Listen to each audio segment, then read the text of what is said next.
அதான் உங்களுடைய ஜாதி பேரில் நீங்கள் உங்களுக்கு உங்கள் ஜாதிக்கு வந்து என்னோட கணக்குப்படி ஒரு 30 வயசுல ஆம்பளையும் ஒரு 25 வயசுல ஒரு பொம்பளையும் கல்யாணம் முடிச்சு 2 பிள்ளை 3 பிள்ளை மேக்சிமம் ஒரு 3 பிள்ளை வந்து நீங்கள் கேட்கலாம். இதுக்கு தான் இந்த கவர்மெண்ட் வந்து உங்களுக்கு தடை இல்லாத ஒரு சமூகம் எழுதி கொடுத்தது. ஆனால் நீங்கள் 16 வயசுலையும் கல்யாணம் முடிச்சு ஒரு 3 பிள்ளை நல்ல கட்டிடுங்க 3 பிள்ளை நீங்கள் பெற்று என்னால தாங்க முடியலையே. இந்த கத்தி வந்து பேசலாம். ஆனால் இந்த கத்தி என்ன செய்யணும், பேசவே செய்யணும். உங்களுக்கெல்லாம் என்ன செய்யணும்னா துப்பாக்கி தான் பேசணும். ஏன்னா மரியாதைக்குரியது வந்து உங்களுடைய துப்பாக்கி. உங்கள் துப்பாக்கியை எடுத்து தான் நாங்கள் வின் பண்ணோன்னு இருந்தால் உங்கள் துப்பாக்கி வந்து உங்களுக்கு சாதகமாக உங்கள் உயிரை எடுத்துகிட்டு போகலாம்.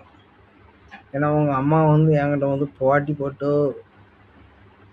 பொருளை வந்து வாங்கும்போது ஒரு கத்தியின் பொருள் வந்து ஒரு துப்பாக்கி. உங்கள் பாட்டி புண்டைக்கு தான் நீ படிச்சுட்டு இருந்தால தேவடியாம்மா. உங்கள் அம்மாவை போட்டு வாக்க நீங்களாம் முதலமைச்சர் புண்டானா அப்போ நான் என்ன பைத்தியக்கார தேவடியாமானா அப்படிங்கிற ஒரு விஷயம் இருக்கு பேர். இதை உங்கள் மக்கள் உங்களுக்காண்டி சொல்லுவாங்க. உங்கள் பேர பிள்ளை உங்களுக்கு வந்து அதாவது 10 வயசில் புண்டையும் உங்களுக்கு நான் வழங்க வேண்டும் உங்கள்கிட்ட சொன்னா தேவடியாமான்டா.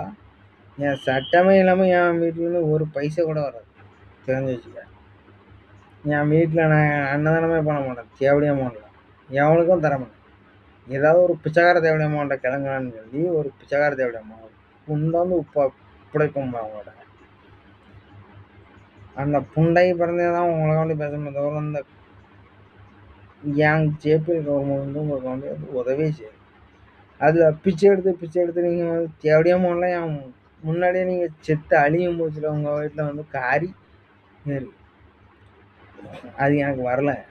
ஆனால் காரி துப்பக்கூடிய அளவுக்கு வச்சுக்கூடாது அப்படின்னு சொல்லிட்டு வாங்கிட்டு நான் வந்து ஒன்றும் பேச வேண்டியது. ஏன்னா நீ வந்து இப்படிலாம் பேசிகிட்டு இருக்க, நீ எனக்கு வந்து முதலமைச்சர் புண்டா பதவி உங்களெல்லாம் வரும்போது அப்போ நான் என்ன பைத்தியக்காரன் இல்லை. உன் வீட்டில் கத்தி எடுக்க முடியாத அந்த அளவுக்கெல்லாம் நான் இருந்துகிட்ருக்கேன். உன் வீட்டில் ஒரு பைசா தேவடியாமான்னு மாறி என்கிட்ட பேசக்கூடாது.